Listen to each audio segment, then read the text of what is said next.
أعوذ بالله من الشيطان الرجيم. بسم الله الرحمن الرحيم. وفاقی وزارت برائے مذہبی امور کی طرف سے جاری کردہ مکتوب کا اردو خلاصہ. دعوت اسلامی ایک غیر سیاسی پرامن سب سے بڑی مذہبی تحریک ہے جو کہ ملک اور بیرون ملک قرآن و سنت کے مطابق اسلام کا پیغام عام کرنے میں مصروف عمل ہے. یہ تحریک مکمل غیر سیاسی ہونے کے ساتھ ساتھ انتہا پسندی اور دہشت گردی سے پاک ہے. وفاقی وزارت برائے مذہبی امور اس تحریک کے نیکی کی دعوت عام کرنے کے انداز اور اس سے متعلق دیگر تمام امور سے مطمئن ہے.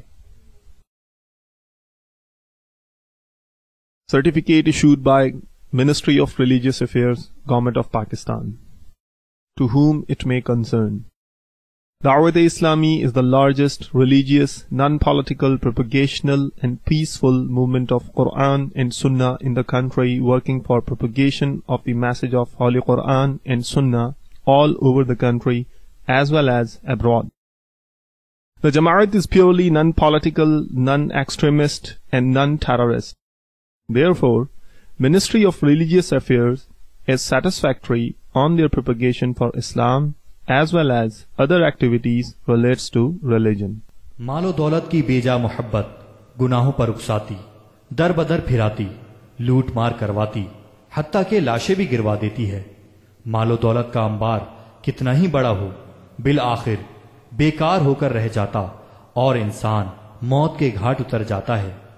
مال و دولت کی بیجا محبت سے بچانے کے لیے شیخ طریقت امیر اہل سنت حضرت علامہ مولانا ابو بلال محمد الیاس اتار قادری رضوی دامت برکاتہم العالیہ نے شب براءت کے مبارک موقع پر سنتوں بھرا بیان بنام خزانے کے انبار فرمایا.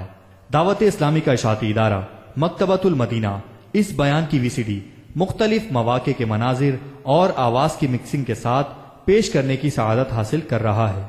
آپ بھی اس بیان کو اول تا آخر ملاحظہ فرمائیے.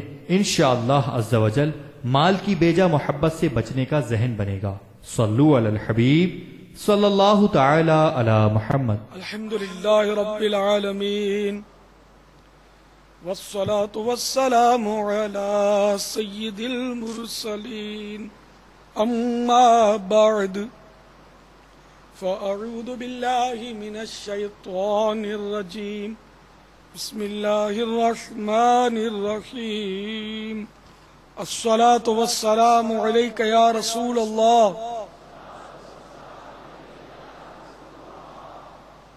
وعلی آلک واصحابک یا حبیب اللہ. الصلاة والسلام علیک یا نبی اللہ وعلی آلک وصحابک یا نور اللہ. آج 1431 سنہ ہجری کی شب براءت ہے اور دعوت اسلامی کے عالمی مدنی مرکز فیضان مدینہ میں اس وقت سنت و بھرا اجتماع جاری ہے. اور آج باب المدینہ میں اس وقت کم و بیش 15 مقامات پر اسی طرح سنت و بھرے اجتماع ہو رہے ہیں اور ہر جگہ مدنی چینل کا سلسلہ ہے. اور مدنی چینل کے ذریعے میں امید کرتا ہوں کہ اسلامی بھائی اس وقت اجتماع میں جمع ہوں گے. نیز اسی طرح ملک اور بیرون ملک یعنی دیگر ممالک میں بھی الحمدللہ جگہ جگہ جگہ جگہ عظیم الشان اجتماعات شب برات کے جاری ہیں. میں امید کرتا ہوں اور مدنی چینل کے ذریعے انشاءاللہ عز و جل اس وقت لاکھوں لاکھ ناظرین جو ہیں وہ ہمارے اجتماع میں ہمارے ساتھ شریک ہوں گے انشاءاللہ عز و جل. آج کی رات براءت کی رات ہے. براءت یعنی چھٹکارا. نے شب برات منے چھٹکارے کی رات. یہ کس چیز سے چھٹکارے کی رات؟ سب سے بڑا چھٹکارا جس سے چاہیے نا اپنے کو، وہ چھٹکارا ہے کفر پر خاتمہ. تو آج کی رات کفر کے خاتمے سے چھٹکارا پانے کی رات ہے. ہم اللہ کی بارگاہ میں عرض کرتے ہیں مولا ہمیں کفر پر خاتمے سے بچا لینا، ایمان پر ہمارا عافیت کے ساتھ مدینے میں زیر گنبد خضرا محبوب کے جلووں میں شہادت کی صورت میں ہمارا خاتمہ فرما. آج کی رات عذاب قبر سے چھٹکارے کی رات ہے، شب برات چھٹکارے کی رات. آج کی رات قیامت کی ہولناکیوں سے چھٹکارا پانے کی رات، جہنم سے آزادی پانے کی انشاءاللہ آج کی رات ہے. جو مانگیں گے انشاءاللہ وہ پائیں گے. پچھلی راتی رحمت رب دی کرے بلند آوازہ، پچھلی راتی رحمت رب دی کرے بلند آوازہ، بخشش منگن والیاں کارن کھلا ہے دروازہ. تو رحمتوں کے دروازے کھلے ہوئے ہیں. ہمارے باب المدینہ کی موسلادھار بارشوں نے اس دروازے کا راستہ روکنے میں ناکامی حاصل کی. اللہ کا فضل و کرم ہے، فیضان مدینہ میں الحمدللہ ہزاروں اسلامی بھائی جمع ہیں. بیچارے کہاں کہاں سے بارشوں میں بھیگتے ہوئے بھی عصر کی نماز میں پہنچ گئے، اور الحمدللہ مغرب میں انہوں نے نوافل میں بھی شرکت کی اور اجتماع بھی جاری ہے. دیکھو آج چھٹکارا پانے کی رات ہے، اور بارش کا ایک سائیڈ پروفٹ یہ ملا ہم کو کہ وہ پٹاخے جو ہیں ٹھنڈے ہو گئے. الحمدللہ شیطان زور زور سے دیوار میں سر مار رہا ہوگا کہ رحمت کی برسات برس گئی. میرے پٹاخہ پھوڑنے والے بھی اب مدنی چینل پر آگے بیٹھ گئے. کئی بیٹھ گئے ہوں گے، پٹاخے کا مشغلہ ختم ہوا تو پھر دوسرا آپشن مدنی چینل انشاءاللہ. بلکہ اول آپشن تو یہی ہے مدنی چینل، جو ہمیں انشاءاللہ مدینہ بھی دلائے گا اور مدینہ والے آقا کے پیچھے پیچھے جنت بھی لے جائے گا انشاءاللہ. کیونکہ مدنی چینل میں نہ موسیقی ہے، نہ عورتیں ہیں، نہ بے پردگی ہے، نہ واہیات خرافات. الحمدللہ مدنی چینل میں کیا ہے؟ اللہ اللہ ہو رہا ہے، مدینہ مدینہ ہو رہا ہے اللہ کے فضل و کرم سے. صوت ہے وہ قوت ہے. آج کی رات سونا نہیں ہے، آج شب برات ہے. آج کی رات وہ فہرست تیار ہوتی ہے. آپ کو پتا کس کس کی فہرست تیار ہوتی ہے؟ جس نے اس سال حج کرنا ہوتا ہے نا، اس کی بھی فہرست تیار ہوتی ہے. اب آپ کا نام مدینے کے مسافروں میں لکھا جا رہا اور آپ سو جاؤ، یہ کیسے چلے؟ اچھا یہ تو خوشی کی بات ہے. اور ایک بات یہ بھی ہے کہ کوئی عمارت بنا رہا ہوگا، کوئی پلاننگ کر رہا ہوگا کاروبار کی، کوئی کچھ کر رہا ہوگا، اور آج کی رات جو ہے نا وہ مرنے والوں کی لسٹ بھی تیار ہوتی ہے کہ اب اس برس میں آئندہ شب برات تک کون کون مرے گا. تو ہو سکتا ہے آج رات بھی کسی کی موت آ جائے، تو آتی ہے نا، وہ تو ہر پل لوگ مرتے رہتے ہیں. تو جن جن ہے نا مرنے والوں کی بھی لسٹ تیار ہوتی ہے.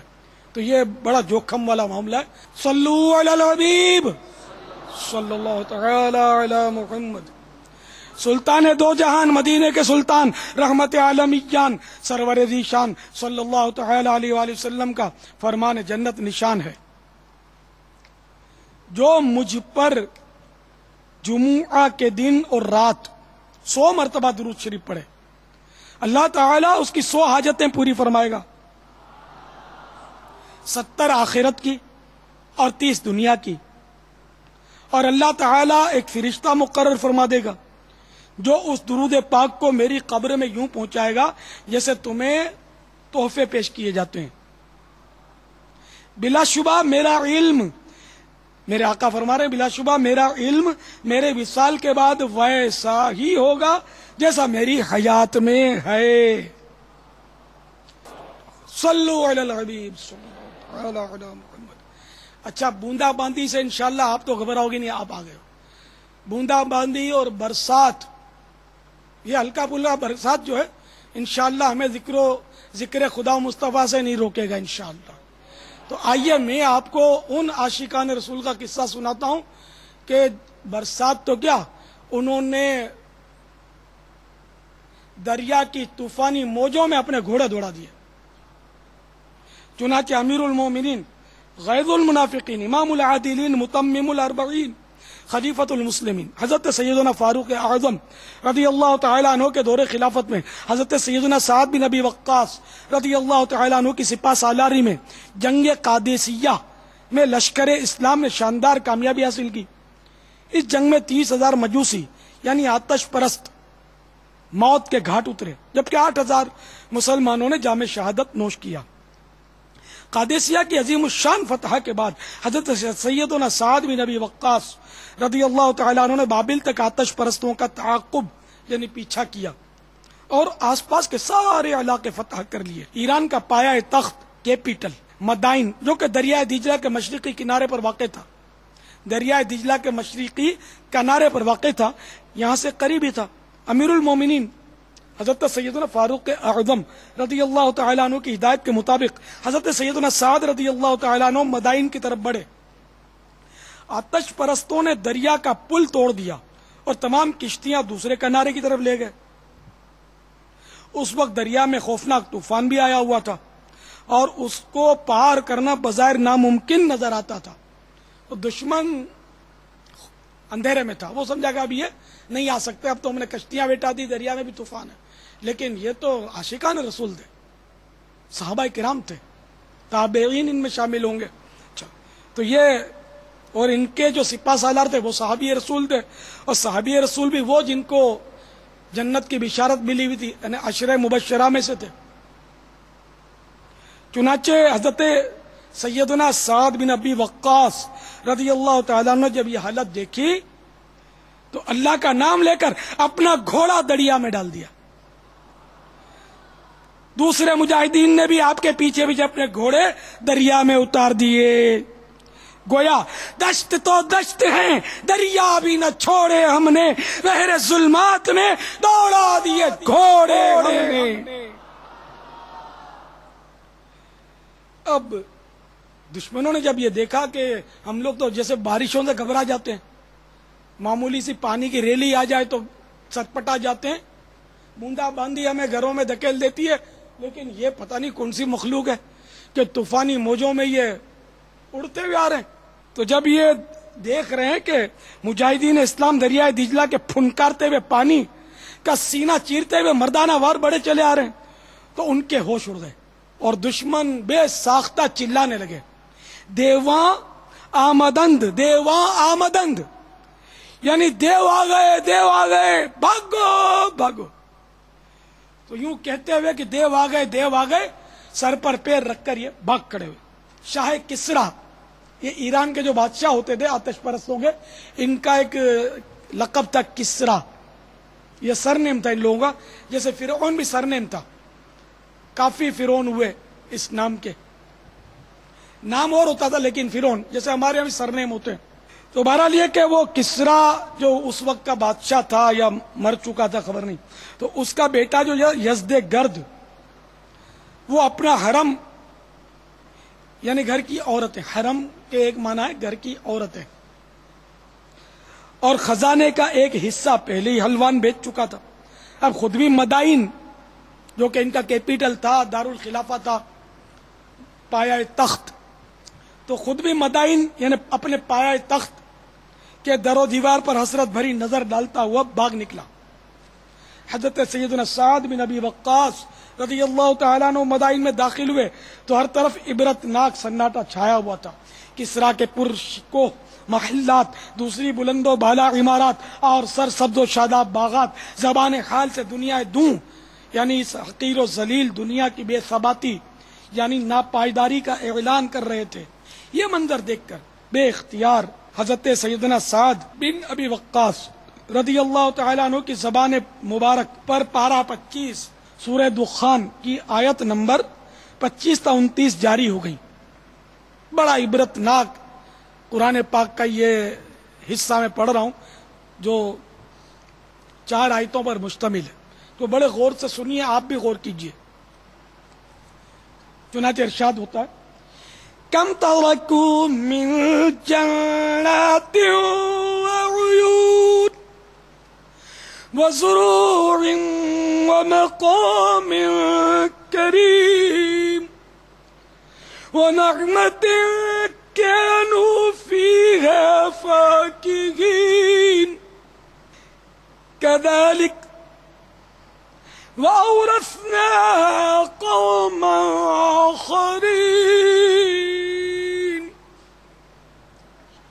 میرے آقا نعمت امام اہل سنت عظیم البرکت عظیم المرتبت پروانہ شمع رسالت مجدد دین و ملت مولانا شاہ امام احمد رضا خان علیہ رحمت الرحمن اپنے شورائے آفاق ترجمہ قرآن کنز الایمان میں اس کا ترجمہ کچھ یوں کرتے ہیں، کتنے چھوڑ گئے باغ اور چشمے اور کھیت اور عمدہ مکانات اور نعمتیں جن میں فارغ البال تھے، ہم نے یوں ہی کیا اور ان کا وارث دوسری قوم کو کر دیا۔ مدائن سے مسلمانوں کو مال غنیمت میں کروڑوں دینار یعنی کروڑوں سونے کے سکوں کا خزانے کا انبار ہاتھ آیا، اور آج میرے بیان کا موضوع بھی خزانے کا انبار ہے۔ اس خزانے کے انبار میں نہایت ہی نادر و نایاب چیزیں تھیں۔ ان میں سے کچھ کے نام یہ ہیں: ایران کے مشہور آتش پرست بادشاہ نو شیرواں کا زر نگار یعنی سونے کا تاج، شاہان سلف یعنی ایران کے گزرے ہوئے بادشاہوں کے یادگار ہیروں سے جڑاؤ خنجر، زرہیں، خود اور تلواریں، خالص سونے کا قداور گھوڑا جس کے سینے پر یاقوت جڑے تھے، اس پر سونے کا بنا ہوا ایک سوار تھا جس کے سر پر ہیروں کا تاج تھا، اسی طرح ایک طلائی یعنی سونے کی اونٹنی اور اس کا طلائی یعنی سونے کا سوار، ایوان کسرا یعنی ایران کے بادشاہوں کے شاہی محل کا طلائی فرش یعنی سونے کا کارپیٹ جو بیش قیمت جواہرات سے آراستہ تھا، اور اس کا رقبہ 60 مربع گز تھا، وغیرہ وغیرہ۔ مسلمان مال غنیمت جمع کرنے میں ایسے دیانت دار ثابت ہوئے کہ تاریخ عالم اس کی مثال پیش کرنے سے قاصر ہے۔ اگر کسی مجاہد کو ایک معمولی سی سوئی ملی یا قیمتی ہیرا، اس نے بلا تأمل اسے خزانے کے انبار میں یعنی مال غنیمت میں شامل کروا دیا۔ تو میٹھے میٹھے اور پیارے پیارے اسلامی بھائیوں اور مدنی چینل کے ناظرین، دیکھا آپ نے ہمارے اسلاف کرام رحمہم اللہ السلام نے بقائے اسلام کے لیے کیسے کیسے جاں بازانہ اقدام فرمائے۔ اس حکایت سے حضرت سیدنا سعد بن ابی وقاص رضی اللہ تعالیٰ عنہ کی بے مثال کرامت بھی سامنے آئی کہ آپ رضی اللہ تعالیٰ عنہ نے بے خطر اپنا گھوڑا دریائے دجلہ کی بفری ہوئی موجوں میں ڈال دیا، اور یہ بھی معلوم ہوا کہ خواہ کتنا ہی بڑا خزانے کا انبار ہو بالآخر بیکار ہو کر رہ جاتا ہے۔ اب ایک بہت بڑے غفلت شیار اسرائیلی مالدار کی عبرتناک حکایت آپ کے گوش گزار کرتا ہوں۔ اگر آپ کا دل زندہ ہوا تو اسے سن کر آپ کو خزانے کے انبار بالکل بیکار محسوس ہونے لگیں گے انشاءاللہ۔ چنانچہ دعوت اسلامی کے اشاعتی ادارے مکتبۃ المدینہ کی مطبوعہ 412 صفحات پر مشتمل کتاب عیون الحکایات حصہ اول صفحات 74 پر نقل کردہ حکایت کا خلاصہ ملاحظہ فرمائیے۔ حضرت سیدنا یزید بن میسرہ رحمۃ اللہ فرماتے ہیں، پہلی امتوں میں ایک مالدار مگر کنجوس شخص تھا، وہ اللہ عز و جل کی راہ میں کچھ بھی خرچ نہ کرتا، ہر وقت کثرت دھن کی دھن یعنی دولت کی لگن میں مگن رہتا، اور اس کی پہم کوشش رہتی کہ بس کسی طرح مال بڑھتا رہے۔ اس ناعاقبت اندیش حریص مال و دولت کی زندگی کے شب و روز اپنے اہل و عیال کے ساتھ خوب عیش و عشرت اور نہایت غفلت کے ساتھ بسر ہو رہے تھے۔ ایک دن اس کے گھر کے دروازے پر کسی نے دستک دی۔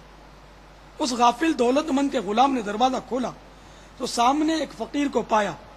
آنے کا مقصد پوچھا، جواب ملا، جاؤ اور اپنے مالک کو باہر بھیجو، مجھے اس سے کام ہے۔ غلام نے جھوٹ بولتے ہوئے کہا، وہ تو تیرے جیسے کسی فقیر کی مدد کرنے باہر گئے ہیں۔ فقیر چلا گیا۔ کچھ دیر بعد دوبارہ دروازے پر دستک پڑی۔ غلام نے دروازہ کھولا تو وہی فقیر نظر آیا۔ اب کی بار اس نے کہا، جاؤ اپنے آقا سے کہو میں ملک الموت ہوں علیہ السلام۔ اس مال کے نشے میں دھت اور یاد خدا سے غافل شخص کو جب یہ پتا چلا تو تھرا اٹھا اور گھبرا کر اپنے غلاموں سے بولا جاؤ اور ان سے انتہائی نرمی کے ساتھ پیش آؤ۔ غلام باہر آئے اور ملک الموت علیہ السلام کی منت سماجت کرتے ہوئے عرض گزار ہوئے، آپ ہمارے آقا کے بدلے کسی اور کی روح قبض کر لیجئے اور اسے چھوڑ دیجئے۔ آپ علیہ السلام نے فرمایا ایسا ہرگز نہیں ہو سکتا۔ پھر اس مالدار شخص سے کہا تجھے جو وصیت کرنی ہے اب بھی کر لے، میں تیری روح قبض کیے بغیر یہاں سے نہیں جاؤں گا۔ یہ سن کر وہ مالدار شخص اور اس کے اہل و عیال چیخ اٹھے اور رونا دھونا مچا دیا۔ اس شخص نے اپنے گھر والوں اور غلاموں سے کہا سونے چاندی اور خزانوں کے صندوق کھول کر میرے سامنے ڈھیر کر دو۔ فوراً حکم کی تعمیل ہوئی اور اس کے سامنے زندگی بھر کے جمع کیے ہوئے خزانے کا انبار لگ گیا۔ خزانے کے انبار کو مخاطب کر کے وہ مالدار شخص کہنے لگا اے ذلیل و بدترین مال، تجھ پر لعنت، میں تیری محبت کی وجہ سے برباد ہوا، ہائے ہائے، میں تیرے ہی سبب سے اللہ عز و جل کی عبادت اور تیاری آخرت سے غافل رہا۔ خزانے کے انبار سے آواز آئی اے مال و دولت کے پرستار، پکے دنیا دار اور غفلت شیار، مجھے ملامت کیوں کرتا ہے؟ کیا تو وہی نہیں جو دنیا داروں کی نظروں میں ذلیل و خوار تھا؟ پھر میری وجہ سے آبرو دار بنا اور تیری رسائی یعنی پہنچ شاہی دربار تک ہوئی۔ میری بدولت تیرا نکاح مالدار خاندان میں ہوا، یقیناً یہ تیری بدبختی ہے کہ تو مجھے شیطانی کاموں میں اڑاتا رہا۔ اگر تو راہ خدا میں خرچ کرتا تو یہ ذلت اور رسوائی تیرا مقدر نہ بنتی۔ بتا کیا برے کاموں میں خرچ کرنے اور نیک کاموں میں صرف نہ کرنے کا مشورہ میں نے دیا تھا؟ نہیں، ہرگز نہیں۔ تجھے پیش آنے والی تمام تر تباہی کا ذمہ دار تو خود ہے۔ اس کے بعد حضرت سیدنا ملک الموت عزرائیل علیہ السلام نے اس کنجوس مالدار کی روح قبض کر لی۔ دولت دنیا کے پیچھے تو نہ جا، آخرت میں مال کا ہے کام کیا؟ مال دنیا دو جہاں میں ہے وبال، کام آئے گا نہ پیش ذوالجلال۔ اے میرے میٹھے میٹھے اسلامی بھائیوں اور مدنی چینل کے ناظرین، آپ نے مال و دولت کے دیوانے کی قابل عبرت حکایت سماعت فرمائی کہ ایسا شخص جو عمر بھر عیش کوشیوں نفسانی خواہشوں کے پیچھے پڑا رہا، اللہ عز و جل کی طرف سے ملی ہوئی ڈھیل سے بجائے سنبھلنے کے اس کی غفلتوں کا سلسلہ طویل ہوتا چلا گیا، مال کے نشے میں مخمور، غریبوں اور محتاجوں کی امدادوں سے دور اور عیاشیوں میں مسرور رہا۔ آخر کار ایک دن مرنا ہے، آخر موت ہے کہ مصداق موت کا فرشتہ آ پہنچا۔ اگرچہ اس وقت مال کا خمار اترا، ہوش ٹھکانے آئے، لیکن اب پچھتائے کیا ہو جب چڑیاں چگ گئیں کھیت۔ مال و دولت کے حریص افراد جنہیں دنیا و آخرت کے برباد ہونے کی کوئی فکر نہیں ہوتی، ان کے لیے اس حکایت میں درس عبرت کے بے شمار مدنی پھول ہیں، اور حقیقت یہی ہے کہ جہاں میں ہے عبرت کے ہر سو نمونے، مگر تجھ کو اندھا کیا رنگ و بو نے۔ کبھی غور سے بھی یہ دیکھا ہے تو نے، جو آباد تھے وہ مکان اب ہے سونے، جگہ جی لگانے کی دنیا نہیں ہے، یہ عبرت کی جا ہے تماشا نہیں ہے۔ ملے خاک میں اہل شاہ کیسے کیسے، مکی ہو گئے لامکاں کیسے کیسے، ہوئے نامور بے نشاں کیسے کیسے، زمین کھا گئی نوجوان کیسے کیسے، جگہ جی لگانے کی دنیا نہیں ہے، یہ عبرت کی جا ہے تماشا نہیں ہے۔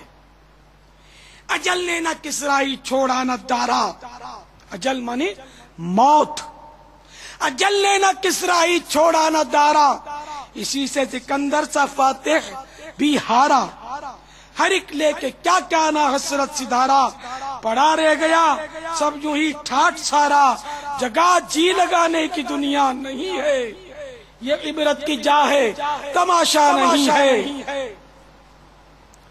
یہی تجھ کو دھن ہے رہوں سب سے بالا، ہو زینت نرالی ہو فیشن نرالا، جیا کرتا ہے کیا یوں ہی مرنے والا، تجھے حسن ظاہر نے دھوکے میں ڈالا، جگہ جی لگانے کی دنیا نہیں ہے، یہ عبرت کی جا ہے تماشا نہیں ہے۔ وہ ہے عیش و عشرت کا کوئی محل بھی، جہاں تاک میں ہر گھڑی ہو اجل بھی، بس اب اپنے اس جہل سے تو نکل بھی، یہ جینے کا انداز اپنا بدل بھی، جگہ جی لگانے کی دنیا نہیں ہے، یہ عبرت کی جا ہے تماشا نہیں ہے۔ نہ دلداد ہے شیر گوئی رہے گا، نہ گروید ہے شہرت جوئی رہے گا، نہ کوئی رہا ہے نہ کوئی رہے گا، رہے گا تو ذکر نکوئی رہے گا، جگہ جی لگانے کی دنیا نہیں ہے، یہ عبرت کی جا ہے تماشا نہیں ہے۔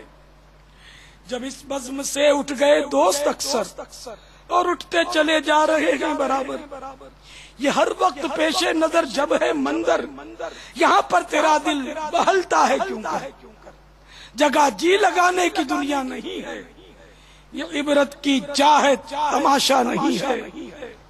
جہاں میں کہیں شور ماتم بپا ہے، کہیں فقر و فاقے سے آہو بکا ہے، کہیں شکوے جور و مکر و دغا ہے، غرض ہر طرف سے یہی بس صدا ہے، جگہ جی لگانے کی دنیا نہیں ہے، یہ عبرت کی جا ہے تماشا نہیں ہے۔ تجھے پہلے بچپن نے برسوں کھلایا، جوانی نے پھر تجھ کو مجنوں بنایا، بڑھاپے نے پھر آ کے کیا کیا ستایا، اجل یعنی موت تیرا کر دے گی بالکل صفایا، جگہ جی لگانے کی دنیا نہیں ہے، یہ عبرت کی جا ہے تماشا نہیں ہے۔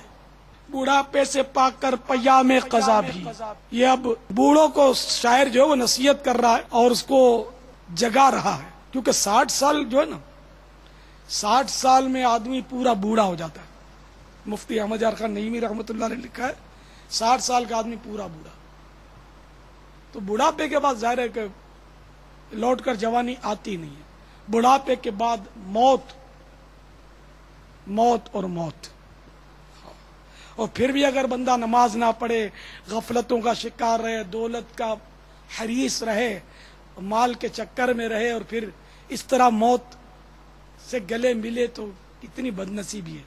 تو بڑھاپے سے پا کر پیام قضا بھی، یعنی بڑھاپا موت کا پیغام دے رہا ہے، پیام قضا دے رہا ہے، قضا کے ایک معنی موت بھی ہے۔ بڑھاپے سے پا کر پیام قضا بھی، نہ چونکا نہ چیتا نہ سنبھلا ذرا بھی، کوئی تیری غفلت کی ہے انتہا بھی، جنوں کب تلک ہوش میں اپنے آپ ہی، جگہ جی لگانے کی دنیا نہیں ہے، یہ عبرت کی جا ہے تماشا نہیں ہے۔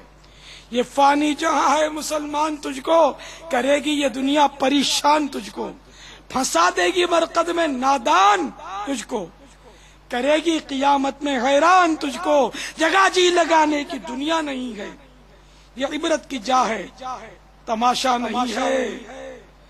تو میٹھے میٹھے اسلامی بھائیوں اور میرے مدنی چینل کے ناظرین، جبکہ یہ شور مچ جائے کہ اس کا انتقال ہو گیا ہے، اب جلدی غسال کو بلا لاؤ، چنانچہ غسال تختہ اٹھائے چلا رہا ہو، غسل دیا جا رہا ہو، کفن پہنایا جا رہا ہو، پھر اندھیری قبر میں اتار دیا جائے، اس سے قبل ہی مان جائیے، جلدی جلدی توبہ کر لیجئے۔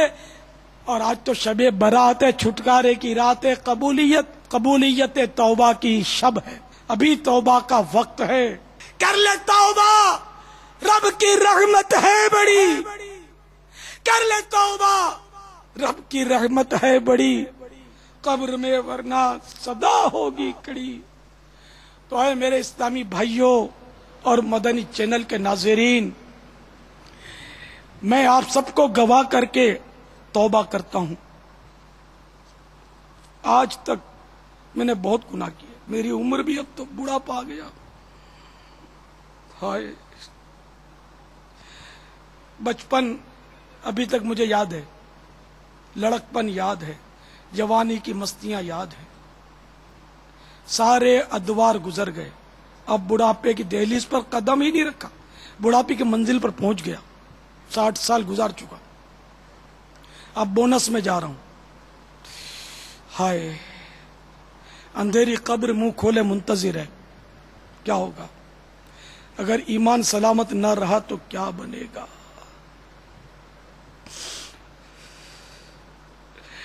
اگر خاتمہ برا ہوا تو کیا بنے گا؟ عمل اچھے نہیں، عمل اچھے نہیں، صرف دنیا داری کی دھن رہی. میں آپ سب کو گواہ کرتا ہوں کہ میں نے جتنے ظاہر اور خفیہ گناہ کیے، آپ کو پتا ہے نہیں پتا ہے، ہر اس گناہ سے میں توبہ توبہ توبہ کرتا ہوں.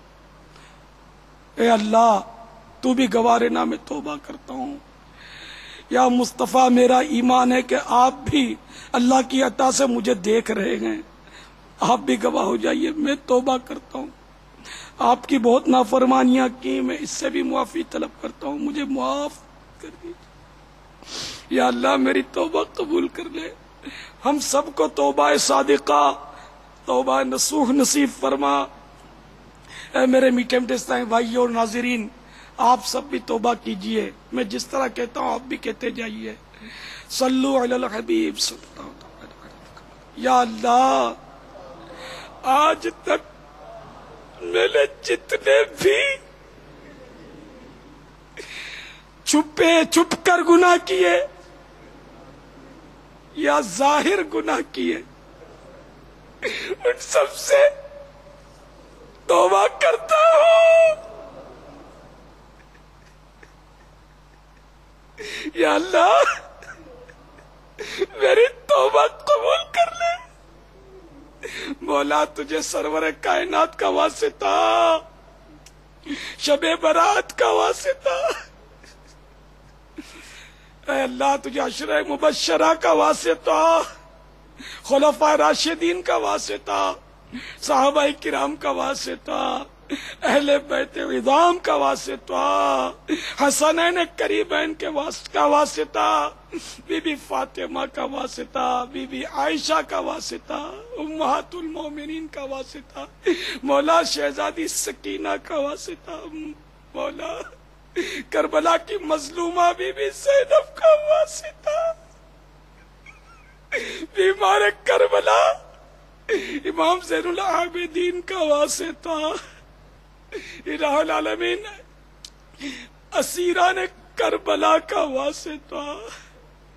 یا الہ العالمین میرے غوث اعظم کا واسطہ، میرے امام اعظم ابو حنیفہ کا واسطہ، امام شافعی کا واسطہ، امام احمد بن حنبل کا واسطہ، امام مالک کا واسطہ، الہ العالمین میرے غریب نواز کا واسطہ، الہی میرے آقا امام احمد رضا خان کا واسطہ، میرے مرشد قطب مدینہ کا واسطہ، صدر شریعہ کا واسطہ، امام غزالی کا واسطہ. یا اللہ تجھے تیرے ہر ولی کا واسطہ، ہر عاشق رسول کا واسطہ. اے اللہ میرے گناہ معاف کر دے، میری توبہ قبول کر لے. یا اللہ موت پیچھا کیا رہی ہے، مولا تیری قسم سکرات کی سختیاں برداشت نہیں ہوگی.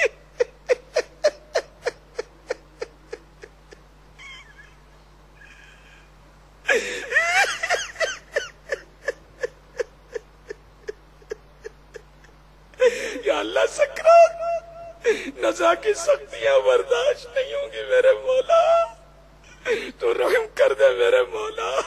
جب وقت آخری آئے یا اللہ ہم گناہگار، ہماری زبان گندی، کس زبان سے کہیں، آنکھیں گندی، یا اللہ کاش تیرے کرم سے، تیری رحمت کے پانی سے ہماری آنکھیں دھل جائیں، اور اے کاش سکرات میں روح قبض ہوتے وقت تیرے محبوب کا جلوہ میں نقاب ہو جائے، محبوب کے جلوہ میں ہماری روح قبض ہو.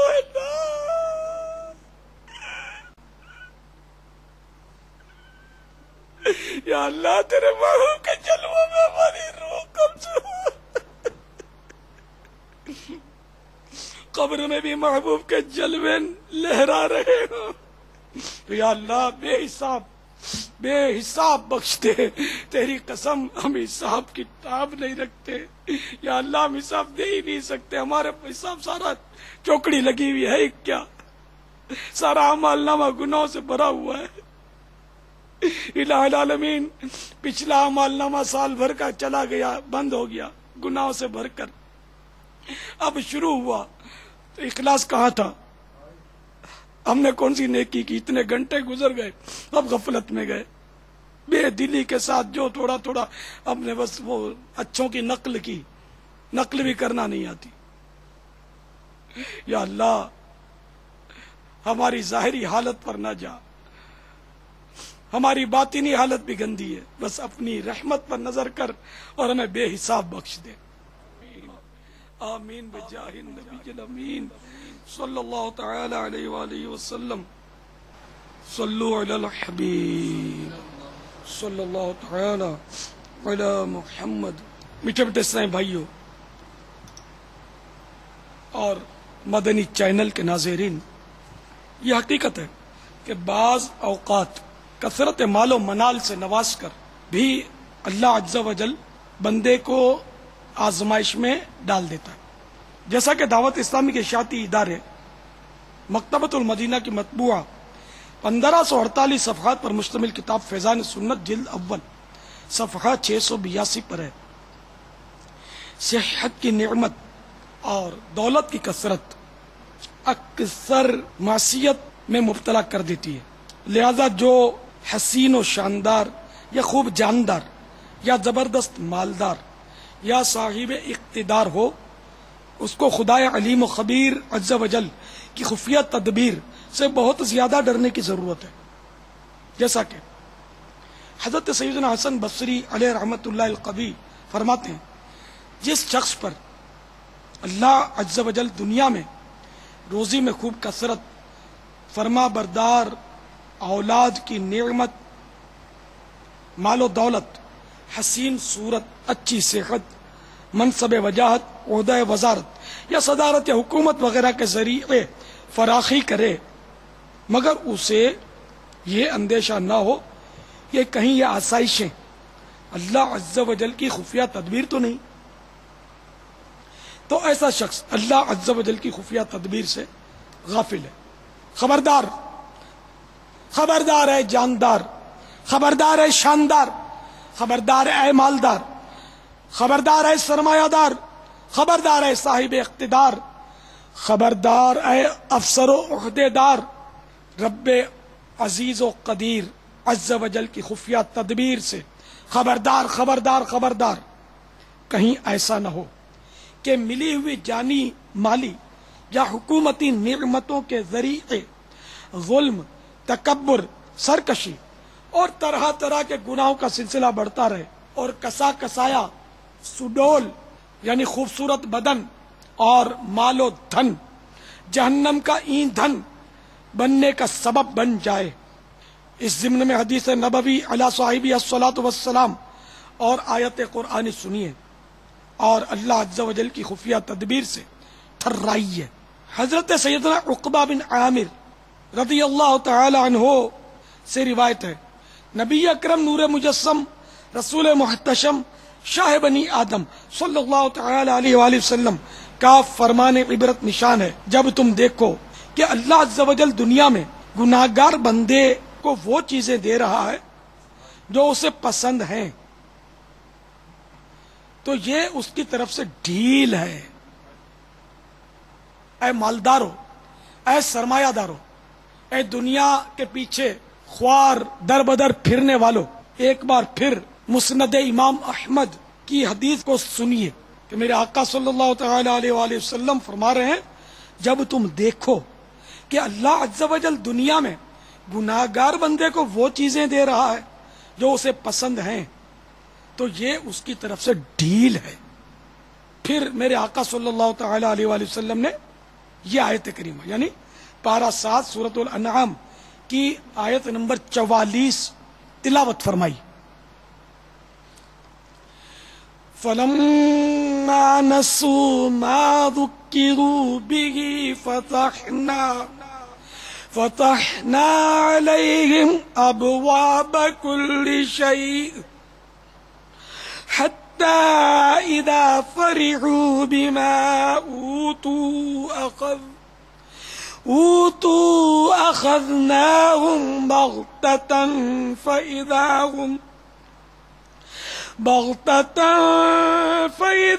هم مبلسون.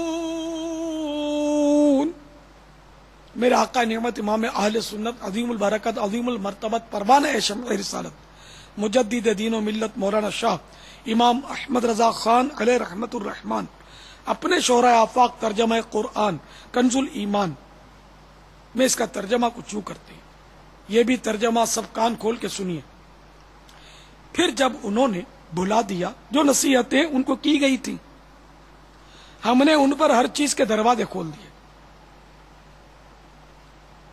یہاں تک کہ جب خوش ہوئے اس پر جو انہیں ملا تو ہم نے اچانک انہیں پکڑ لیا، اب وہ آس ٹوٹے رہ گئے. اس آیت مقدسہ کے تحت مفسر شہیر حکیم الامت مفتی احمد یار خان علیہ رحمت الحنان تفسیر نور العرفان میں فرماتے ہیں اس آیت کریمہ سے معلوم ہوا کہ گناہ و معاصی کے باوجود دنیاوی راحتیں ملنا اللہ عز و جل کا غضب اور عذاب بھی ہو سکتا ہے کہ انسان اور زیادہ غافل ہو کر گناہ پر دلیر ہو جاتا ہے.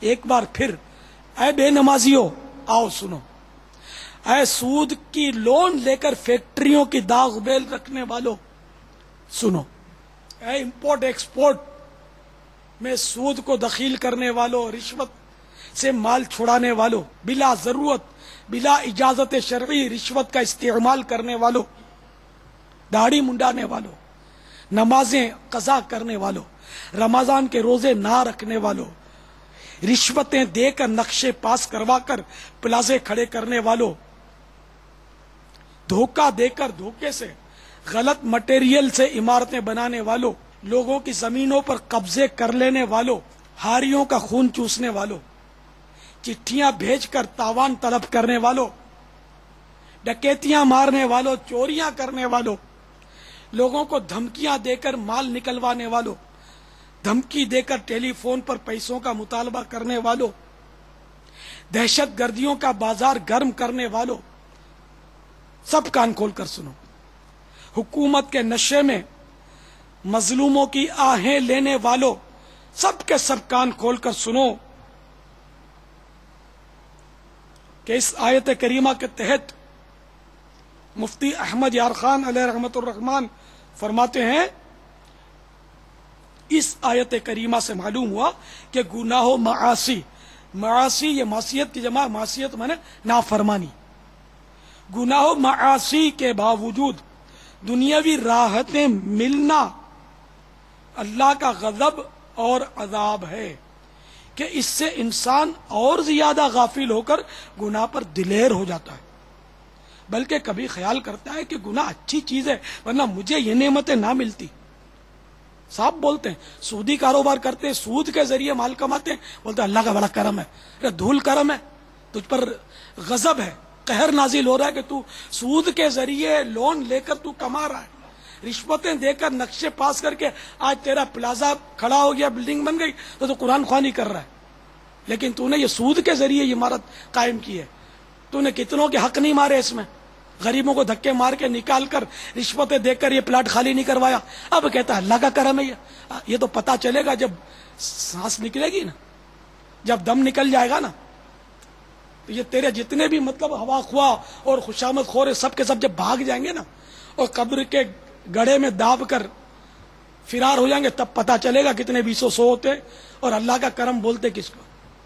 تو یہ جتنی بھی دولت کی ریل پیل جن لوگوں کے پاس ہے، اگر سودی رقمیں، حرام کی کمائی ہے، جھوٹ کی کمائی ہے، رشوت کی کمائی ہے، دھوکے کی کمائی ہے، ملاوٹ کی کمائی ہے، لوگوں سے دھوکہ دے کر یہ رقمیں جمع کی ہیں اور شریعت کے مطابق اصول سیکھ کر یا اصول کے مطابق شریعت کے مطابق کاروبار نہیں کیا اور حرام کمایا ہے، خدا کی قسم یہ کرم نہیں ہے، یہ کرم نہیں ہے. اس کو کرم کہنا بھی بہت بڑے غضب کو ابھارنے والی بات ہے. تو سنو، کان کھول کر سنو کہ مفتی صاحب فرما رہے ہیں گناہ، یعنی یہ خیال کرتا ہے بندہ، کبھی ایسا شخص کبھی خیال کرتا ہے کہ گناہ اچھی چیز ہے ورنہ مجھے یہ نعمتیں نہ ملتی. یہ کفر ہے، یعنی گناہ کو گناہ تسلیم کرنا فرض ہے. اس کو جان بوجھ کر اچھا کہنا یا اچھا سمجھنا کفر ہے. کفریہ کلمات کی تفصیلات جاننے کے لیے دعوت اسلامی کے اشاعتی ادارے مکتبۃ المدینہ کی مطبوعہ 692 صفحات پر مشتمل کتاب کفریہ کلمات کے بارے میں سوال جواب ضرور حاصل کیجئے اور اس کو پڑھ لیجئے. میرے خیال میں ایک صفحہ پڑھیں گے، اب رک کر توبہ کریں گے، پھر 2 صفحے پڑھیں گے، پھر توبہ کریں گے، شاید کلمہ پڑھیں گے کہ اوہ میرے تو شاید یہ بھی نکل گیا ہوگا، میں تو شاید یوں بھی بول گیا ہوں گا. یہ آپ کو یہ کتاب انشاءاللہ آپ کے ایمان کو جلا بخشے گی. اگر اللہ نہ کرے ایمان چلا گیا تھا تو یہ کتاب اس ایمان کے پلٹنے کا ذریعہ بنے گی انشاءاللہ. تو اس کو ضرور حاصل کیجیے مکتبۃ المدینہ سے. مفتی احمد یار خان علیہ رحمت المنان مزید فرماتے ہیں نعمت پر خوش ہونا اگر فخر، تکبر اور شیخی کے طور پر ہو تو برا ہے اور طریقہ کفار ہے، اور اگر شکر کے لیے ہو تو بہتر ہے، طریقہ صالحین ہے، نیک لوگوں کا طریقہ ہے. نعمت پر خوش ہونا اگر اللہ کا شکر ادا کرتے ہوئے تو بہتر ہے، لیکن یہ حرام روزی ملنا یہ نعمت نہیں ہے. دھوکہ دے کر یا ڈیوٹی پوری نہ دے کر تنخواہ پوری لینا، لیکن حرام ذریعے اتنے ہیں کہ جس کی حد نہیں. تو میرے پیارے پیارے اور میٹھے میٹھے سائیں بھائیوں، سچی بات یہ ہے کہ دنیا کی ہر آسائش میں آزمائش ہے. قیامت کے دن ان آسائشوں یعنی راحتوں اور کشائشوں یعنی فراخیوں کے متعلق سوال ہونا ہے. جس کو دنیا میں جتنی زیادہ نعمتیں اور وسائل حاصل ہوں گے اس کو آخرت میں اسی قدر مسائل بھی درپیش ہوں گے. آج تو دنیا کی ساری آسائشیں ہم اکٹھی کرتے ہیں، جن کو آسائشیں نہیں ہیں وہ آسائشوں والے کو دیکھ کر اپنا دل جلاتا ہے. افسوس، صبر کرنے والے ایسا لگتا ہے کہ مزاروں میں چلے گئے. اب صبر نہ امیر کو ہے نہ غریب. امیر کو حل من مزید کا نعرہ ہے کہ بس سمیٹتے جاؤ، جتنا ہے سمیٹتے جاؤ، قیامت کے دن حساب دینے کی تیاری ہو نہ ہو سمیٹتے جاؤ بس. اور غریب جو ہے حالانکہ خوش نصیب ہے، غربت اگر صبر کے ساتھ ہو تو خوش نصیبی ہے کہ حساب میں بڑی آسانی ہے. لیکن یہ غریب صبر کرے تو نہیں تو مالداروں کو دیکھ کر کڑتا رہتا ہے، جلتا رہتا ہے، دل جلاتا رہتا ہے کہ میں بھی کاش مالدار ہوتا. یار میرے پاس تو اسکوٹر بھی نہیں ہے، سائیکل ہے، جب دیکھو پنکچر ہو جاتا ہے. اسکوٹر آ جائے، اسکوٹر آتی ہے بولے کار آ جائے، کار آتی ہے تو پھر بڑی کمپنیوں کی کاروں کی طرف بھائی ایسی کار ہونی چاہیے، فلاں کار ہونی چاہیے، وہ کار ہونی چاہیے. یہ کرائے کا مکان ہے تو بولے آنرشپ کا ہونا چاہیے، آنرشپ کا ہے تو بڑا مکان کشادہ چاہیے، تو بلڈنگ چاہیے، تو بڑا وہ بنگلہ چاہیے. ابھی کیا مطلب یہ کہ ریکوائرمنٹس پوری نہیں ہوتی نفس کی. وہ تو جو اس کو 2 انگلی پکڑا ہے اس نے ہاتھ پکڑنا ہے، اس کو بس وہ جس نے نو لفٹ کی وہ کامیاب ہے. لیکن ہم نو لفٹ کرنے والے اب مزاروں میں چلے گئے یا کہیں غاروں میں چھپے ہوں گے، بازاروں میں تو اب لوٹ مار مچی ہوئی ہے. اللہ تعالیٰ رحم کرے. تو بہرحال یہ کہ جتنی آسائشیں زیادہ ہیں، اگر فٹ پاتھ پر بیچارہ پڑا مکان نہیں ہے تو مکان والے کو آسائش زیادہ ہے تو اس کا حساب زیادہ اس معاملے میں سخت ہوگا. ظاہر ہے مکان کا، جس کا بنگلہ ہے تو اس کا اس سے زیادہ سخت ہوگا. کوئی بغیر پنکھے کے سوتا ہے اس کو آسانی ہے، پنکھے والا تو پنکھے کا حساب، اے سی کے بغیر نیند نہیں آتی تو اے سی کا زیادہ حساب ہوگا. تو اس طرح بس وہ جائز چیزوں کا بھی حساب ہے قیامت میں. ہائے ہائے. تو جب بروز محشر دنیاوی مال و اسباب کے بارے میں سوالات ہوں گے، مال کے غلط استعمال پر رب ذوالجلال عتاب فرمائے گا، تو غفلت شعار مالدار کے سامنے یہ حقیقت کھل کر آ جائے گی کہ مجھ جیسا دنیا کا امیر آخرت کا فقیر ہے. جیسا کہ حضرت سیدنا ابو ذر غفاری رضی اللہ تعالیٰ عنہ کا بیان ہے کہ سردار مکہ مکرمہ سلطان مدینہ منورہ صلی اللہ تعالیٰ علیہ وآلہ وسلم نے ارشاد فرمایا، زیادہ مال والے قیامت کے دن کم ثواب والے ہوں گے. پھر سننا پسند کرو گے؟ زیادہ مال والے قیامت کے دن کم ثواب والے ہوں گے. زیادہ مال والے قیامت کے دن کم ثواب والے ہوں گے. یہ حدیث میں 3 بار نہیں ہے، میں نے 3 بار پڑھ کے سنایا. مزید فرمایا مگر جسے اللہ عز و جل مال دے اور وہ اسے دائیں بائیں آگے پیچھے دے اور اس میں نیک عمل کرے. یہ بخاری شریف کی حدیث میں نے آپ کو سنائی. پارہ 30 سورۃ التکاثر کی آخری آیت میں ارشاد رب اکبر ہے، ثم لتسألن یومئذ عن النعیم. ترجمہ کنز ایمان، پھر بے شک ضرور اس دن تم سے نعمتوں کی پرسش ہوگی. مفسر شہیر حکیم الامت مفتی احمد یار خان علیہ رحمت المنان نے تفسیر نور العرفان میں اس آیت مبارکہ کے تحت قدر تفصیل کے ساتھ کلام فرمایا ہے. اس میں سے بعض باتیں عرض کرنے کی کوشش کرتا ہوں. میدان حشر یا دوزخ کے کنارے پر تم سے فرشتے یا خود رب تعالی نعمتوں کے متعلق سوال فرمائے گا، اور یہ سوال ہر نعمت کے متعلق ہوگا، جسمانی یا روحانی، ضرورت کی ہو یا عیش و راحت کی، حتیٰ کہ ٹھنڈے پانی، درخت کے سائے، راحت کی نیند کا بھی.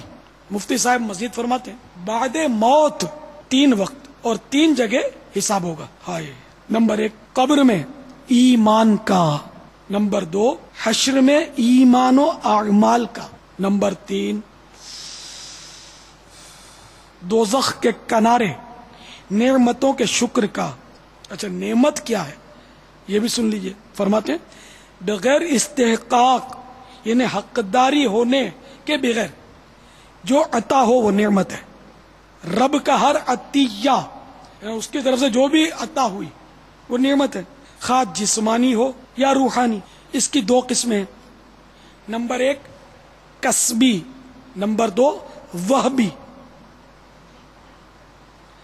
کسبی یعنی وہ نعمتیں جو ہماری کمائی سے ملیں، جیسے دولت، سلطنت وغیرہ. وہبی یعنی وہ نعمتیں جو محض رب کی عطا سے ہوں، جیسے ہمارے اعضاء، ہاتھ، پاؤں، آنکھیں، کان، ناک وغیرہ ہمارے اعضاء، چاند، سورج وغیرہ. کسبی یعنی اپنی کوششوں سے حاصل کیے ہوئے مال یا ہنر. ایسی نعمت کے متعلق 3 سوال ہوں گے. نمبر 1 کہاں سے حاصل کی؟ جواب بھی سوچتے جائیے، کہاں سے حاصل کی. یہ میں چوٹ لگانے کے لیے عرض کر رہا ہوں کہ ہم سوچیں. یہ بیگ کسبی ہے، کہاں سے حاصل کیا؟ مانگ کر حاصل کیا کسی سے. اچھا، سوال کیا. اگر بلا حاجت ناجائز طریقے پر سوال کیا تو مرے. میں مثال سمجھانے کے لیے دے رہا ہوں. یہ گھڑی کہاں سے حاصل کی؟ تو یہ خریدی تھی مگر اس میں تھوڑا جھوٹ بولا تھا. کیا جھوٹ بولا تھا؟ اس نے بولا 300 روپے. تو میں نے کہا تھا کہ وہ دکاندار تو 150 میں دے رہا تھا مجھے، تو میں تو سستے کے مارے یہاں آیا ہوں. حالانکہ ایسا نہیں تھا. جھوٹ بولتے ہیں آج کل، عام بولتے ہیں. ارے یار اتنا کہاں، اتنے میں ملتی ہے. عام، یہ جھوٹ عام ہے. یار یہ تم 200 روپے بول رہے ہو، 125 روپے میں بکتی ہے. ارے 100 سے کم دام ہے یار، اس کا ہم کو پتا ہے. 90 کا دے رہا تھا، میں نہیں لیا. میں نے کہا شاید اور سستی مل جائے گی، تم 200 روپے. تو کیا مجھے بدھو سمجھا ہے؟ نہیں، اس طرح کی چالاکیاں آج کل عام ہیں. لوگ جھوٹ بہت بولتے ہیں، خریدار بھی جھوٹ بولتے ہیں. تو تجار بھی جانتے ہیں، اس لیے زیادہ دام بتاتے ہیں، کم کرائے گا. کرا کے کم کتنا کروائے گا. تو بعض گاہک بہت چالاک ہوتے ہیں، بہت کم کراتے ہیں. کم کرانے میں حرج نہیں ہے، زیادہ دام بتانے میں بھی حرج نہیں ہے. لیکن یہ کہ جھوٹ نہ بولے، دھوکہ نہ دے. جیسے تاجر بولتا ہے کہ میں نے اتنے میں خریدا ہے اور اتنے کی خرید نہیں ہوتی. یہ بھائی آپ کو 150 روپے میں آپ کے لیے، یہ بھی آپ کے لیے. یہاں بھی جھوٹ ہوتا ہے. آپ کے لیے، یہ اپنے باپ کو نہیں چھوڑتا، آپ کو کیا چھوڑے گا؟ آپ کے لیے، صرف آپ کے لیے یہ دام ہے. پھر یہ کہ آپ بولو گے یار یہ 150 زیادہ ہے، 90 میں دو گے، تو بولے گا میری 125 میں خرید ہے، جھوٹ کیا بولنا تھا آپ سے، 125 میں خرید ہے، آپ 130 دے دو. آپ بولو گے نہیں مجھے نہیں چاہیے، پھر بلائے گا، اچھا اچھا اچھا چلو بھاؤ ٹو بھاؤ لے جاؤ، خرید بھاؤ لے جاؤ. آپ بولو گے نہیں مجھے تو 90 میں دیتے ہو تو دے دو. یار آپ کو واپس نہیں جانے دینا. گاہک تو بڑی نعمت ہوتی ہے اور آپ ماشاءاللہ نیک آدمی ہیں، چلو یار آپ 120 دے دو. آخر کار کمی بیشی کر کے جھوٹ بول بول کے وہ مطلب ٹکا دیتا ہے گاہک کو، 90 میں بھی ٹکا دیتا ہے. پھر یہ آپ کو بھی تجربہ ہوگا کہ بولتے ہیں اتنے کی خرید ہے اور پھر وہ کم میں دے دیتے ہیں. اللہ کرم فرما دے. میرے اس وقت لاکھوں ناظرین سن رہے ہوں گے، آپ بھی سن رہے ہیں، اسلامی بھائی بھی ہیں جمع ہیں، تو آپ خود غور کر لیجیے. اگر آپ تاجر ہیں، آپ گاہک ہیں، تو یہ مسئلہ ہے کہ تاجر کو تجارت کے، گاہک کو خریداری کے مسائل سیکھنا فرض ہے، ضروری مسائل. تو اس طرح کے دونوں فریق جو جھوٹ بولتے ہیں، بکثرت بولتے ہیں، بالکل تکلف نہیں ہے اس میں. جھوٹ بولنا تو کیا جاتا ہے اپنا، معاذ اللہ شیطان ایسا بہکا دیتا ہے کہ کیا خالی یار زبان چلانی ہے نا، مگر یہ پتا چلے گا مرنے کے بعد کہ زبان کس طرح چلائی گئی تھی. تو اس لیے سوال ہوں گے. تو یہ تو گناہوں کے میں نے آپ کو مثالیں دی. اللہ تو توبہ کیجئے آج تک جتنے بھی گناہ کیے ہم سب نے، اور بس اب بھلے کم کروائیں لیکن جھوٹ نہ بولا کریں اس میں. خیر، تو وہ 3 سوال ہوں گے، کہاں سے حاصل کی، نمبر 2 کہاں خرچ کی، نمبر 3 ان کا کیا شکریہ ادا کیا. ہاں کیا شکریہ ادا کیا. یہاں تو بڑی یعنی بہت مشکل ہے، بچ کر نکلنا بہت مشکل ہے. اللہ کی رحمت سے ہی جان کو خلاصی ملے. باقی بھی پانی پیا، کھانا کھایا، چائے پی، یہ پنکھا چل رہا ہے، اے سی چل رہا ہے، تو بتی چل رہی ہے، تو دنیا بیچاری بارش میں پڑی ہے، ہم مضبوط چھت کے نیچے. اس وقت ایک مثال ہے. تو اس طرح یعنی کہ کتنی آسائشیں ہم کو نعمتیں ملی ہوئی ہیں. تن کو ڈھکنے کو کپڑا ہے، تن پیٹ بھرنے کو کھانا ملا. اچھا کیا شکریہ ادا کیا. کیا اللہ تیرا شکر ہے. یہ بھی شکر ہے، الحمدللہ کہنا بھی شکر ادا کرنا ہے، جبکہ شکر کی نیت سے کہے. اور اصل یعنی شکر کی حقیقی مطلب یعنی کہ وہ جو تعریف یہی ہے کہ جس مقصد کے لیے جو ہے نا اسی اللہ کی اطاعت میں اس کو لگا دے. ہاتھ کا شکریہ کہ بس وہ اللہ کے لیے ہی اٹھے، اللہ کے لیے چلے. جو کھایا بس اللہ کی عبادت پر اس سے قوت کرنے کے لیے کھائے. ہم لوگ یہ شوقیہ کھاتے ہیں نا، بہت کھاتے ہیں شوقیہ، سب پھنسانے والے ہیں، سب کھانے پھنسانے والے ہیں، سب حساب کتاب. بہت کیوں کھایا تفریحاً کھایا، جی چاہ رہا تھا کھایا. اچھا تو کم سے کم اس کا نقصان جو یہ ہے، اگر کچھ نقصان نہ بھی ہو نا، تو آخرت کی نعمتوں سے یہ لیس ہو جاتا ہے، مائنس ہو جاتا ہے. جتنی بھی دنیا میں آسائشیں ملتی ہیں نا، وہ سب آخرت میں سے وہ کٹوتی ہو کر ملتی ہے. یہاں تک کہ فضیل بن عیاض رحمت اللہ تعالی علیہ تو فرماتے ہیں کہ آخرت کے 100 حصے کٹوتی ہو کر ایک حصہ دنیا میں ملتا ہے، مگر آخرت کے 100 حصے کم کر دیے جاتے ہیں. ہائے ہائے ہائے کیا ہوگا. تو ان سوالات کو یاد کر دیجئے. نمبر 1 کہاں سے حاصل کی، کسبی نعمتیں جو اپنے وہ کوشش کر کے جو حاصل کی ہیں. یہ ساری کپڑے لتے، یہ چشمے، تو یہ گھر مکان، سب کھانا پینا، یہ سب ہم اپنی کوشش سے حاصل کرتے ہیں، یہ کسبی نعمت کہلاتی ہے. 3 سوالات ہیں، کہاں سے حاصل کی، کہاں خرچ کی، اور ان کا کیا شکریہ ادا کیا. اب وہ بھی اللہ کی عطائی، یعنی بغیر کوشش کے ملی ہوئی. ہاتھ بغیر کوشش کے ملا، آنکھیں بغیر کوشش کے ملی، سورج بغیر طلب کے روز طلوع ہوتا ہے، بہت بڑی نعمت. تو اس طرح کی جو چیزیں بغیر طلب کے ہم کو مل گئی، وہ بھی اللہ کی عطائی، جو اللہ نے عطا کی ہیں، جو کوشش سے نہیں ملا کرتی. سورج کوشش سے نہیں نکلتا. آج بادل چھائے ہوئے تھے باب المدینہ میں، آپ کرتے کوشش ذرا، جو دادا گیریاں کرتے ہیں نا، ذرا وہ بادل کو بھی دھمکی دیتے کہ ہٹ جا ذرا، آنے دے اجالا. تو لوگ ہنستے، کسی کا بس نہیں چلتا. یہ تو قدرت کی نشانی ہے کہ کروڑوں کروڑ اربوں خربوں مسلمان کیا ساری سائنس ایک طرف رہ جائے، سورج چھپ جائے اس کو نکال نہیں سکتی. سورج ڈوب گیا، سائنس میں طاقت ہے تو آ کے نکال کے دے، ابھی باب المدینہ میں دن کر دے، آ جائے، کبھی بھی نہیں کر سکتے. تو اس لیے مطلب یہ کہ اللہ قادر مطلق ہے، اللہ تعالی ہی بس. ان اللہ علی کل شیء قدیر، بے شک اللہ تعالی ہر شے پر قدرت رکھنے والا. ٹھیک ہے نا. تو بہرحال یہ کہ وہ بھی اللہ کی عطائی نعمت ہے جس میں ہماری کوشش نہیں ہے. ان میں آخری 2 سوال ہوں گے نعمتوں کے متعلق. یہ مفتی صاحب فرما رہے ہیں انہیں کہاں سے حاصل کی. یہ سوال نہیں ہوگا کہ سورج کہاں سے حاصل کیا، یہاں کہاں سے حاصل کی. ظاہر ہے کہ ہماری حاصل کی بھی نہیں ہے نا، ہم نے کوشش سے نہیں ملی، تو خود ہی مل گئی ہیں اللہ کی عطا سے. تو ان کے بارے میں 2 سوال ہوں گے آخری والے. اور وہ 2 سوال کون سے؟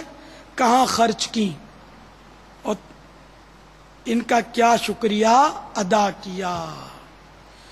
اچھا، تفسیر خازن، تفسیر عزیزی، تفسیر روح البیان وغیرہ میں ہے کہ مذکورہ آیت کریمہ میں النعیم ثم لتسألن یومئذ عن النعیم، تو یہ جو آخر میں النعیم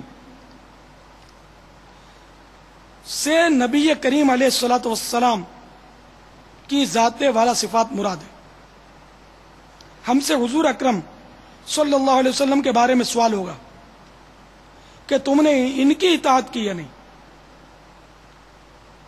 کیونکہ حضور پرنور شافع یوم النشور صلی اللہ تعالی علیہ وآلہ وسلم تمام نعمتوں کی اصل ہیں. آپ کی محبت جس دل کو روشن کر دے اس کے لیے تمام نعمتیں رحمتیں ہیں، اور بد قسمتی سے جس کے دل میں رسول اللہ صلی اللہ تعالی علیہ وآلہ وسلم کی محبت نہ ہو اس کے لیے سب نعمتیں زحمتیں ہیں. دولت عثمانی رحمت تھی، دولت ابو جہل زحمت. صلو علی الحبیب صلی اللہ تعالی علی محمد. تو میٹھے میٹھے اور پیارے پیارے اسلام بھائی اور مدنی چینل کے ناظرین، حلال مال جمع کرنا بے شک گناہ نہیں. دولت مندی کی وجہ سے کسی مالدار کو گناہگار کہنا روا نہیں. اگر 100% حلال مال کے سبب کوئی مالدار بنا اور اللہ اور رسول عز و جل و صلی اللہ تعالی علیہ وآلہ وسلم کی فرما برداری کرتے ہوئے اس نے اپنا مال خرچ کیا تو گناہگار کجا ثواب دارین کا حقدار ہے. لہذا مال کمانا ہی ہے تو صرف اور صرف حلال طریقے پر کمانا چاہیے، مگر صرف بقدر ضرورت کمانے ہی میں عافیت ہے، کیونکہ حلال مال کا حساب ہوگا اور بروز قیامت حساب کی کسی میں تاب نہ ہوگی. حجت الاسلام حضرت سیدنا امام محمد بن محمد غزالی علیہ رحمت اللہ الوالی احیاء العلوم کی 3 جلد میں نقل کرتے ہیں، قیامت کے دن ایک شخص کو لایا جائے گا جس نے حرام مال کمایا اور حرام جگہ پر خرچ کیا. کہا جائے گا اسے جہنم کی طرف لے جاؤ. اور ایک دوسرے شخص کو لایا جائے گا جس نے حلال طریقے سے مال کمایا اور حرام جگہ پر خرچ کیا. کہا جائے گا اسے بھی جہنم میں لے جاؤ. پھر ایک تیسرے شخص کو لایا جائے گا جس نے حرام ذرائع سے مال جمع کر کے حلال جگہ پر خرچ کیا. کہا جائے گا اسے بھی جہنم میں لے جاؤ. پھر چوتھے ایک اور شخص کو لایا جائے گا جس نے حلال ذرائع سے کما کر حلال جگہ پر خرچ کیا. اس سے کہا جائے گا ٹھہر جاؤ، ممکن ہے تم نے طلب مال میں کسی فرض میں کوتاہی کی ہو، وقت پر نماز نہ پڑھی ہو اور اس کے رکوع و سجود اور وضو میں کوئی کوتاہی کی ہو. وہ کہے گا یا اللہ میں نے حلال طریقے پر کمایا اور جائز مقام پر خرچ کیا اور تیرے فرائض میں سے کوئی فرض بھی ضائع نہیں کیا. کہا جائے گا ممکن ہے تو نے اس مال میں تکبر سے کام لیا ہو، سواری یا لباس کے ذریعے دوسروں پر فخر ظاہر کیا ہو. وہ عرض کرے گا اے میرے رب میں نے تکبر بھی نہیں کیا اور فخر کا اظہار بھی نہیں کیا. کہا جائے گا ممکن ہے تو نے کسی کا حق دبایا ہو جس کی ادائیگی کا میں نے حکم دیا ہے کہ اپنے رشتہ داروں، یتیموں، مسکینوں اور مسافروں کو ان کا حق دو. وہ کہے گا اے میرے رب میں نے ایسا نہیں کیا، میں نے حلال طریقے پر کمایا اور جائز مقام پر خرچ کیا، اور تیرے کسی فرض کو ضائع بھی نہیں کیا، تکبر و غرور بھی نہیں کیا، اور کسی کا حق بھی ضائع نہیں کیا۔ تو نے جسے دینے کا حکم دیا میں نے اسے دیا۔ پھر وہ سب لوگ آ جائیں گے اور اس سے جھگڑا کریں گے، یا اللہ عز و جل تو نے اسے مال عطا کیا اور مالدار بنایا، اور اسے حکم دیا کہ وہ ہمیں دے اور ہماری مدد کرے۔ اب اگر اس نے ان کو دیا ہوگا اور فرائض میں کوتاہی بھی نہیں کی ہوگی، تکبر اور فخر بھی نہیں کیا ہوگا، پھر بھی کہا جائے گا رک جا، میں نے تجھے جو بھی نعمت عنایت کی تھی، خواہ وہ کھانا تھا، پانی تھا، یا کوئی سی بھی لذت، ان سب کا شکر ادا کر۔ اسی طرح سوال پر سوال ہوتا رہے گا۔ یہ روایت نقل کرنے کے بعد سیدنا امام غزالی علیہ رحمۃ اللہ الوالی نے جو کچھ فرمایا ہے اس کو اپنے انداز میں عرض کرنے کی سعی کرتا ہوں۔ میٹھے اسلامی بھائیو، مدنی چینل کے ناظرین، بتائیے ان سوالات کے جوابات دینے کے لیے کون تیار ہوگا؟ سوالات اس آدمی سے ہوں گے جس نے حلال طریقے پر کمایا ہوگا، یعنی یہ سوالات نیز تمام حقوق اور فرائض بھی کما حق کو مکمل طور پر ادا کیے ہوں گے۔ جب ایسے شخص سے یہ حساب ہوگا تو ہم جیسے لوگوں کا کیا حال ہوگا جو دنیاوی فتنوں، شبہوں، نفسانی خواہشوں، آرائشوں اور زینتوں میں ڈوبے ہوئے ہیں۔ ان سوالات ہی کے خوف کے باعث اللہ کے نیک بندے دنیا اور اس کے مال و متاع سے آلودہ ہونے سے ڈرتے ہیں۔ وہ فقط ضرورت کے مطابق مختصر سے مال دنیا پر قناعت کرتے ہیں اور اپنے مال سے طرح طرح کے اچھے کام کرتے ہیں۔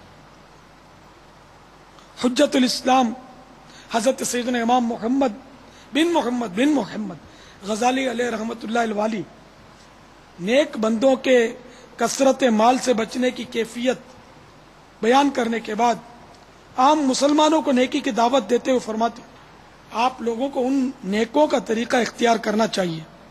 اگر اس بات کو آپ اس لیے تسلیم نہیں کرتے کہ آپ اپنے خیال میں پرہیزگار اور نہایت ہی محتاط ہیں اور صرف حلال مال کماتے ہیں، اور کمانے سے مقصود بھی محتاجی اور سوال سے بچنا اور راہ خدا میں خرچ کرنا ہے، اور آپ کا ذہن یہ بنا ہوا ہے کہ میں اپنا حلال مال نہ تو گناہوں میں صرف کرتا ہوں نہ ہی اس سے فضول خرچی کرتا ہوں، نیز مال کی وجہ سے میرا دل اللہ کے پسندیدہ راستے سے بھی نہیں بدلتا، اور اللہ عز و جل میرے کسی ظاہر اور پوشیدہ عمل سے ناراض بھی نہیں ہے، اگرچہ ایسا ہونا ناممکن ہے۔ بالفرض ایسا ہو تب بھی آپ کو چاہیے کہ صرف ضرورت کے مطابق مال پر ہی راضی رہیں اور مالداروں سے علیحدگی اختیار کریں۔ ان کا سب سے بڑا فائدہ یہ ہوگا کہ جب ان مالداروں کو قیامت میں حساب کے لیے روکا جائے گا تو آپ پہلے ہی قافلے کے ساتھ سرور کائنات صلی اللہ تعالی علیہ وآلہ وسلم کے پیچھے پیچھے آگے بڑھ جائیں گے، اور آپ کو حساب و کتاب اور سوالات کے لیے نہیں روکا جائے گا۔ دیکھو غریبوں کے مزے کی بات ہو رہی ہے نا، صابر غریب، یار کہ جو جلتے رہتے ہیں اور کڑتے رہتے ہیں، مالداروں سے حسد کرتے رہتے ہیں، ان کا تو پھر جو ہوگا سو ہوگا۔ تو سوالات کے لیے ان کو مال کے روکا جائے گا جن کے پاس مال ہوگا، کیونکہ حساب کے بعد نجات ہوگی یا سختی۔ ہمیں یہ بات پہنچی ہے کہ نبی اکرم نور مجسم شاہ بنی آدم، نبی محتشم شافع امم صلی اللہ تعالی علیہ وآلہ وسلم نے فرمایا، فقراء مہاجرین، مالدار مہاجرین سے 500 سال پہلے جنت میں جائیں گے۔ ذرا غور تو کریں، مہاجرین یعنی صحابہ کرام کی بات ہے، مہاجرین انصار، تو مہاجرین کی بات ہے کہ جو فقراء مہاجرین یعنی کہ فقراء صحابہ جو تھے وہ مالدار صحابہ سے 500 سال پہلے جنت میں چلے جائیں گے، جبکہ ہر صحابی قطعی جنتی ہے۔ تو یہ ایک ڈیفینیٹ ہے، یہ طے ہے کہ ہر صحابی، مالدار صحابی جو بھی تھا اس کے پاس حلال مال تھا، حرام کا تصور نہیں ہے۔ تو جب حلال مال کا یہ حال ہے تو حرام مال اس پر تو پہلے ہی چوکڑی لگ جائے گی نا، اس کو تو جہنم میں جھونک دیا جائے گا، اس کے لیے تو سزا سنا دی جائے گی۔ تو کاش یہ دل کے جذبات ہوں کہ مجھ کو دنیا کی دولت نظر چاہیے، مجھ کو دنیا کی دولت نظر چاہیے، مجھ کو دنیا کی دولت نظر چاہیے، شاہ کوثر کی میٹھی نظر چاہیے، شاہ کوثر کی میٹھی نظر چاہیے۔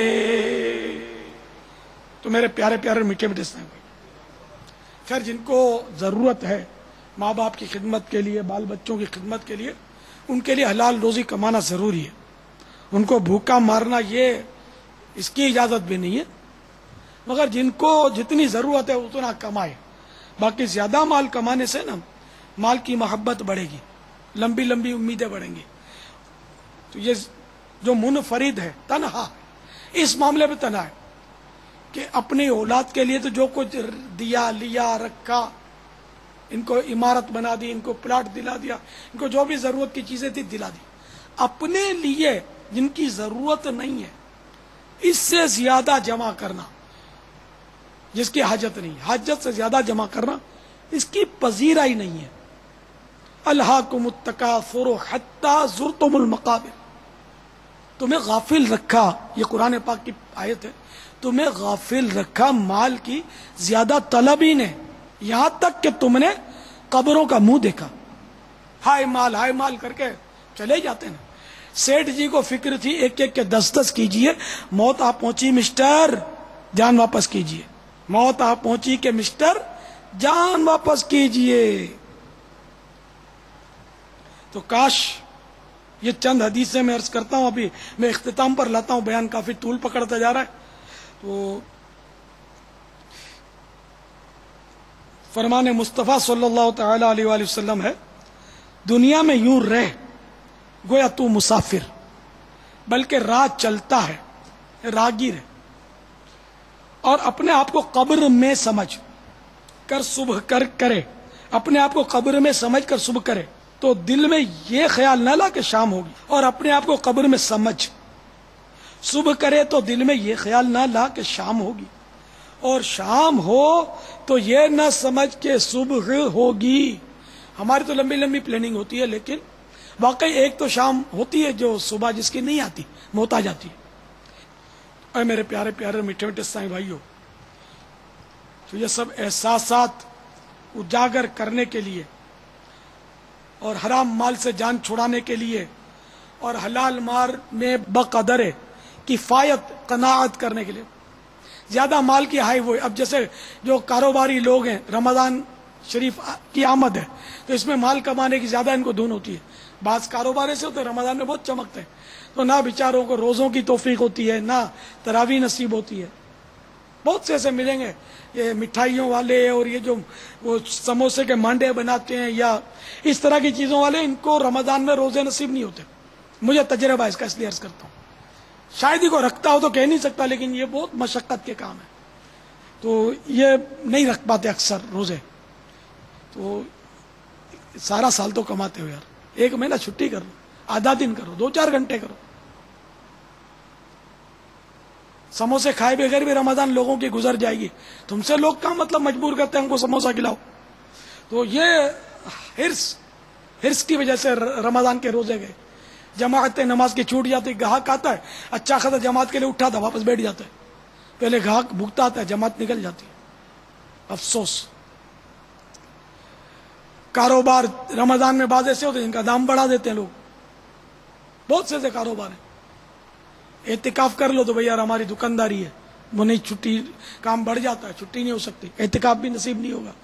لیکن الحمدللہ کئی عاشقان رسول ہیں، سینکڑوں عاشقان رسول ہیں جو الحمدللہ یہاں فیضان مدینہ میں وہ 30 دن پورے مہینے ماہ رمضان کا اعتکاف کرتے ہیں۔ اس کے علاوہ کئی الحمدللہ مقامات پر ملک اور بیرون ملک دعوت اسلامی کے عاشقان رسول 30 دن کا اعتکاف کرتے ہیں، اور الحمدللہ 10 دن کا اعتکاف تو ہزار اسلامی بھائی کرتے ہیں الحمدللہ۔ میں آپ کو بھی دعوت دوں گا. آپ بھی جہاں جہاں آپ کو مدنی مراکز ملیں دعوت اسلامی کے، جہاں جہاں عاشقان رسول اعتکاف کریں ان کے ساتھ آپ اعتکاف کر لیں. جہاں بھی کریں اللہ جہاں توفیق دے آپ کو، ان کے ساتھ کریں گے تو سیکھنے کو بہت ملے گا. عاشقان رسول کے ساتھ اعتکاف ضرور کیجیے. ہر جمعرات کو فیضان مدینہ میں اجتماع میں باب المدینہ والے یہاں جائیں. اور بھی مقامات پر اجتماع ہوتے ہیں الحمدللہ. اسلامی بہنوں کے اجتماعات میں شرکت کریں. اسلامی بھائیوں کے اجتماعات میں حاضری دیں. اور اسلامی بھائی خوب مدنی قافلوں میں سفر کریں. اور آج شب برات ہے، سب کے سب نیت کر لیں کہ انشاءاللہ جل جلالہ ہر مہینے کم از کم 3 دن مدنی قافلے میں ضرور سفر کریں گے.